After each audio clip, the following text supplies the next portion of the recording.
It started as a dare. Deep in the forest, past the dried-up river, and the old stone bridge, there was a clearing, with 7 standing stones. If you found it, and followed the rules, something ancient would speak to you. You had to come alone. You had to arrive at exactly midnight. You had to bring an offering, something painful. And above all, you couldn't look back. Lena was the first to suggest it. We all laughed it off, until she pulled out a crumpled page from an old blog, full of cryptic instructions and grainy photos of the stones. We were 17, dumb, curious, and bored. So we decided to take turns. On Lena's night, we waited by the edge of the woods. She went in alone, flashlight trembling in her hand. She was supposed to be back by 12:30. She came back at 12:28, eyes wide, cheeks wet with tears, her mouth moving, but no sound. She couldn't speak for 2 days. When she finally could, she wouldn't tell us what happened, just that she'd heard it, that it was real, and that we shouldn't go. But she had gone, and now the rest of us had to go too. It was part of the pact. Once one begins, the rest must follow. Derek went next. He never made it back. They found his body 3 days later, kneeling at the edge of the clearing, arms outstretched, face twisted in fear. The strange thing was his shoes were turned the wrong way, like he'd walked backwards the whole time. And yet, despite that, I still went. I had to. Midnight came fast. I crossed the bridge, found the trail, and stood before the stones, the air thick and cold. I offered my pain, a locket with my dead sister's photo, something I'd never let go of before. I placed it in the center of the stones, and waited. Then I heard it, a sound like whispering leaves, but layered with voices I almost recognized. One of them sounded like Derek, another like my sister. Then the whispers stopped. Silence. I turned to leave, but my legs wouldn't move. Then I remembered. Don't look back. The trees behind me creaked. Something was there. I could feel it. Breathing. Watching. I closed my eyes, forcing my legs to move one step at a time. Forward only. Every instinct screamed at me to run, to turn to see what followed. But the rules were clear. I walked slowly, carefully, as the whispers returned, louder now. Some voices begged me to stay.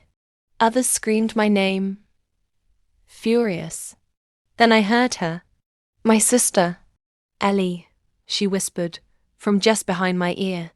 Please, help me. I froze, my vision blurred. It wasn't her. It couldn't be her. But it sounded exactly like her, right down to the tiny hitch. In her voice she had when she cried. She'd been dead for years, and yet I could feel her hand brush mine. Turn around, she sobbed. Just once. I bit my tongue until it bled. The sound of leaves crunching behind me. A slow, heavy footstep. Then another, like someone circling. Then a voice, not hers. Low, ancient, like stone grinding against stone. You brought pain. You'll leave with more. Suddenly the trees split open, into a path of moonlight. I ran. I didn't look back, not even when I heard it chasing me. When I crossed the bridge, the air shifted, lighter. Still, I collapsed on the ground, trembling. But when I opened my hand, the locket was back. Only now, it held a photo I'd never seen before. Of me, kneeling beside the standing stones, eyes rolled back, mouth open in a silent scream. I never took that photo, and the date on it was tomorrow. The next morning, I tried to act normal. I packed up, left the cottage, and started driving. But the silence in my car felt unnatural. Too thick, too aware. The forest didn't end. Every turn looped me back to the same stretch of road. My GPS froze. The clock blinked 0 o'clock endlessly. Then I saw a gas station. I swore hadn't been there yesterday. Inside, a man behind the counter stared at me without blinking. "You took something," he said. I said nothing. He slid me a map. Hand-drawn. Old. The ink smudged where the word home should have been. "If you want to leave," he said, "you have to return what was never yours." No questions. I just drove. I followed the crude map, deeper into the woods. The air got heavier. The trees leaned in like they were listening. When I reached the clearing, the standing stones were already waiting. I placed the locket in the center, whispered, "I'm sorry." Nothing happened. Then the ground cracked. Something began to rise. Slow. Wet. The earth cracked and peeled like old skin. What came out wore a face. My sister's face. But her mouth was wrong. Too wide. Her skin twitched, like it was holding something inside. "You broke the rule," it whispered. Then it screamed. Not out loud, but into me. Like its voice filled the inside of my skull, ripping through every memory I had. I saw her, the real her, gasping for air in that lake again. Over and over, dying all over again. The trees began to twist, contorting into impossible shapes. Bark peeled like flesh. From every direction, more of them came. Figures in the dark, faces stitched from people I knew, people I'd forgotten, all of them whispering one thing: "Stay." I ran, but the forest didn't move right. I'd passed the same broken tree, the same pile of bones, the same hollow faces staring from the dark. My breathing got ragged. My vision tunneled. Something scraped behind me. Claws on bark, nails on bone. Then I heard it. Footsteps in sync with mine. Closer. Louder. I turned and saw me.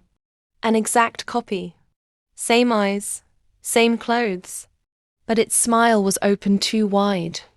Its head tilted just enough to feel wrong. "I never gave it back," it said, voice wet and trembling with glee. It lunged. I don't remember the next part.